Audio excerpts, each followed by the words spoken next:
हमारे साथ मौजूद हैं मेयर कराची और बिलावल भुट्टो जरदारी के तर्जुमान मुर्तज़ा वहाब। मुर्तज़ा साहब, बहुत बहुत शुक्रिया ज्वाइन करने के लिए। कल आपने सुना होगा वफाकी वजीर मोहसिन नकवी साहब का एक बयान, जिसमें उन्होंने कहा है कि जो सिस्टम है ये मुकम्मल तौर पे फेल हो चुका है और जो मसाइल इस वक्त हैं उनको आप 10 साल में भी हल नहीं कर सकेंगे। 10 साल बाद भी यही शिकायतें होंगी, यही मसाइल होंगे।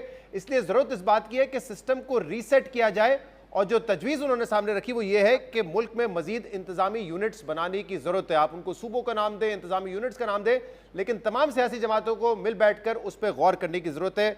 आप क्या समझते हैं कि क्या वाकई सिस्टम फेल हो चुका है और यही तरीका है सिस्टम को बेहतर करने का?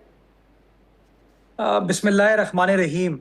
देखें, अगर एक आम आदमी के पर्सपेक्टिव से आप देखें तो बिल्कुल जो मुश्किलात हैं, परेशानियां हैं, जो इकोनॉमिक इस वक्त मिजरी है लोगों की, उसके ऊपर लोगों के अंदर डिससेटिस्फैक्शन नज़र आती है। लेकिन उस डिससेटिस्फैक्शन से निकालने के लिए जो मशावरत करने की ज़रूरत है, जो गुफ्तगू करने की ज़रूरत है, जो आइन को फॉलो करने की ज़रूरत है, उस आइन के दायरे कार में रहते हुए मसाइल का हल तलाश करने की ज़रूरत है, उसके ऊपर अनफॉर्चुनेटली कोई गुफ्तगू नहीं करता। मेरे ख्याल में इसमें कोई दूसरी राय नहीं होगी। हर सियासी जमात ये चाहेगी कि निज़ाम को बेहतर होना चाहिए, पीपल ड्रिवन होना चाहिए, पीपल सेंट्रिक होना चाहिए, आवाम के जो मसाइल हैं उसको हल करना should be the priority. But unfortunately हमारे यहाँ गुफ्तगू जो है वो उन इशूज़ के ऊपर नहीं होती, हम किसी और तरफ निकल जाते हैं। और यही बुनियादी तौर पर हमारा मसला है कि एटलीस्ट हम instead of identifying the issue, हमें सॉल्यूशंस के ऊपर फोकस करना चाहिए। और सॉल्यूशन जो है वो अगेन पार्लियामान के ज़रिए, पॉलिटिकल डिलिब्रेशन के ज़रिए, कॉन्फ्रेंसेस के ज़रिए निकलेगा, जब लोग साथ बैठकर बात करने को तैयार होंगे और एक दूसरे के पॉइंट ऑफ व्यू को टॉलरेट करने को तैयार होंगे। तो मुर्तज़ा साहब, अगर हुकूमत अपने 2.5 साल के बाद ये कह रही हल नहीं हो रहे और अगले 10 साल भी मसाइल नहीं हल होंगे इस तरीके से, आपको क्या लगता है, वैसे आपकी असेसमेंट क्या है? ये हुकूमत का फेलियर कहा जाए या वाकई सिस्टम का फेलियर है और उसको तब्दील करने की जरूरत है? देखिए, ये तो एक चार्ज शीट आप समझ लें, आप अपनी गवर्नमेंट के हवाले से कर रहे हैं। मैं समझता हूँ चीज़ों को हमेशा सयाक़ व सबाक़ को समझकर गुफ्तगू करने की ज़रूरत है।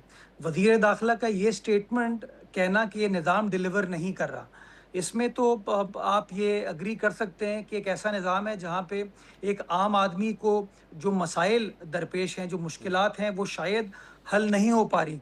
और इसका आसान तरीक़ेकार ये, कम से कम वो इंट्रोस्पेक्ट करें, वो देखें उनकी वफाकी हुकूमत में क्या हो रहा है, उनकी वफाकी काबीना में क्या हो रहा है।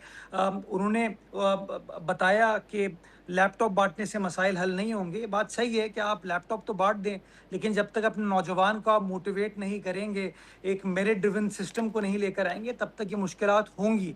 लेकिन अगेन, एज आई सेड, कि इस मामले को हल करने के लिए जिनको ये फैसला करना है वो हुकूमत है। It start from the government itself. और मोहसिन साहब जो हैं इस बात को बिल्कुल वफाकी काबीना के सामने रखें, डिलिबरेट करें। पार्लियामान मौजूद है, गुफ्तगू होनी चाहिए, उसके ऊपर खुल के जी गुफ्तगू की जाए कि खामियां क्या है, उनको एड्रेस कैसे किया जा सकता है।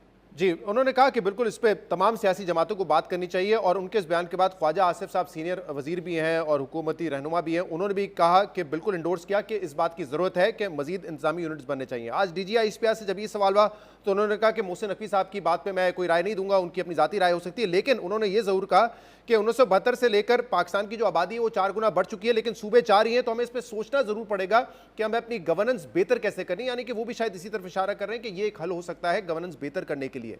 अब तलाल चौधरी साहब ने कल शाहजेब खानजादा साहब के प्रोग्राम में बड़ी वाज़ेह तौर पे कहा है कि देखें, मुल्क में एक सूबा है पंजाब जो बेहतर कारकर्दगी दिखा रहा है, तो वहां तो इंतजामी यूनिट्स की बात शुरू नहीं हो सकती। जो बाकी सूबे हैं उनकी परफॉर्मेंस बहुत पीछे है, वहां ज्यादा जरूरत है इंतजामी यूनिट्स की। उन्होंने कराची की मिसाल भी दी। शाहजेब साहब को पूछा कि आप बताएं ना, कराची और लाहौर का मवाजना करें, कौन सा बेहतर है? तो यानी कि वो कह रहे हैं कि आगाज पंजाब से नहीं होगा, सिंध से होगा या बाकी 2 सूबों से होगा। तो देयर यू गो। आपको तलाल चौधरी साहब, जो कि मेरे ख्याल में स्टेट मिनिस्टर हैं इंटीरियर के, उन्होंने खुद जवाब दे दिया मोहसिन नकवी साहब के पर्सपेक्टिव के ऊपर।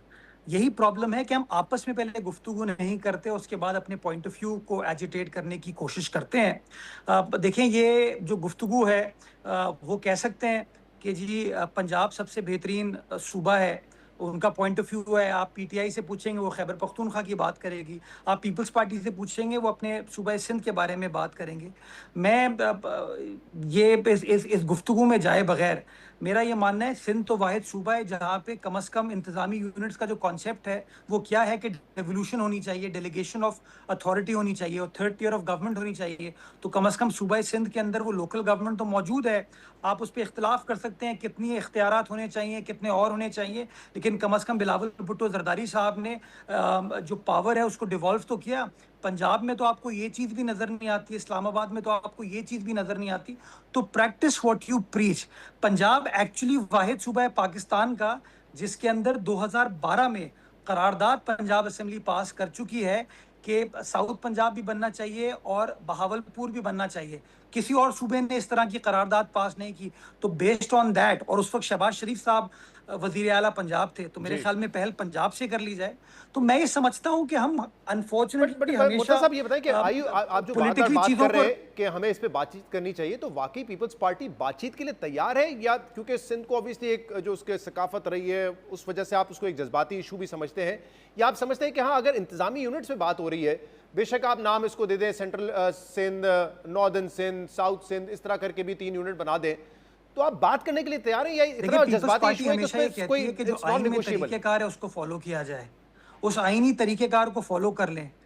अब आप ये देखें ना, यही तो वो एरोगेंस है जो तलाल चौधरी साहब ने बयान की कि पंजाब गालिबन 10 करोड़ लोगों का सूबा है, बट वो कहते हैं, 12। मैं तो बार बार ये कहता हूं कि अगर सिंध इतना बुरा है तो सारे पाकिस्तान से लोग क्यों आते हैं। आज भी अगर शहजाद आप मवाजना करें, मैं कराची के मेयर के पर्सपेक्टिव से आपको बताता हूं कि मेरे लिए सबसे बड़ा चैलेंज ये है that I don't know the number of people that I'm catering to, and the reason is that people from all over Pakistan are coming to Karachi on a daily basis, and unfortunately उसके ऊपर हमें infrastructure के और बाकी चीज़ों के challenges होते हैं। तो उन चैलेंजेस को निमटने के लिए बिलावल साहब ने क्या किया, बिलावल साहब ने कहा ठीक है जी वजीर आला सिंध तो है, बट उसके नीचे हैदराबाद का अपना मेयर होना चाहिए, सक्खर का अपना मेयर होना चाहिए, कराची का अपना मेयर होना चाहिए, लाड़काना का नवाबशाह का अपना मेयर होना चाहिए, और 30 के 30 अजला के अंदर कम से कम हमने लोकल काउंसिल सिस्टम बनाया।